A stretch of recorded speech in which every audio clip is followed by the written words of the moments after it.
দেখো রেডি হয়ে নিলাম, এখন একটু যাব বাজারে। তাও আমি নিচে যাব, তারপর কনফার্ম হবো বাজারে যাবো কি যাবো না। কারণ মায়ের সাথে যাওয়ার কথা ছিল বিকালে, কিন্তু বিকালে আমি ঘুমিয়ে পড়েছিলাম, তো সেই কারণে আর যাওয়া কি ফোনও করেনি। আর হচ্ছে মায়ের ফোনটা একটু খারাপ আছে, সেই কারণে আর কি বাজারে যাওয়া ওটা ঠিক করার জন্য। মানে সিমটার গন্ডগোল হচ্ছে, নাম্বারটা আর কি, ফোন ঠিক আছে, সিমটা গন্ডগোল হচ্ছে, সেই কারণে যাওয়া। আগের দিন গেছিলাম না, আবার আজকেও সেই কারণেই যাচ্ছি।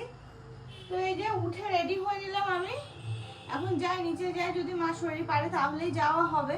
মায়ের কাছে ফোনও করতে পারছি না, আর বাবা গেছে বাইরে, এই টাইমে থাকে না বাড়িতে। তো আমি রেডি হয়ে নিলাম, রেডি হয়ে এখন যাচ্ছি। আজ অনেকদিন পর এই ড্রেসটা পরলাম, অনেকদিন পর। আর ভালো লাগছে না ওই সব ড্রেস পরতে, তো সেই জন্য অর্পণ তো আমাকে বারবার বলেই যাচ্ছে তুমি পরছো কেন, ভালো লাগছে না, পরছো কেন ওগুলো। আমি দেখো এখন তো নতুন কিছু পরতে নেই, সেই কারণে আমি অন্য কিছু পরতেও পারছি না।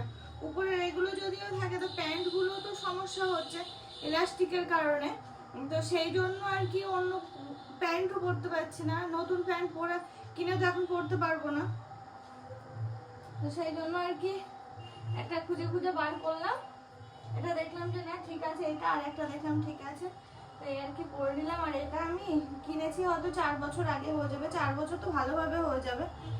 একদিনও পরিনি, ও একদিন পরেছিলাম হয়তো কোনো রকমে, তবে এটা হচ্ছে পুরোনো, অতদিন আগের কেনা, পুরোনোই হয়ে গেছে। তো যেমনই লাগুক না কেন পরে নিলাম। আমার ওই ড্রেস পরতে আর একটুও ভালো লাগছে না, কি করি বলো তো, সেই জন্য আর কি পরে নিলাম। তো দেখলাম না ঠিক আছে চলো যাওয়া যাক। আর চুলে যেহেতু আজকে আমি ওটা দিয়েছি না, গন্ধ, আর কিছু দিতেও পাচ্ছি না, সেন্ট টেন্ট তো লাগাতে পারবো না, কি মুশকিল বলো তো।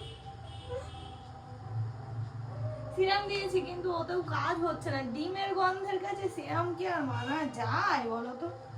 তবে হ্যাঁ চুলগুলোর না ডগাগুলো বেশ ভালো হচ্ছে জানো, এরকম যদি সপ্তাহে একদিন করে দেওয়া যায় চুল আমার সুন্দর হয়ে যাবে, সত্যিই তাই।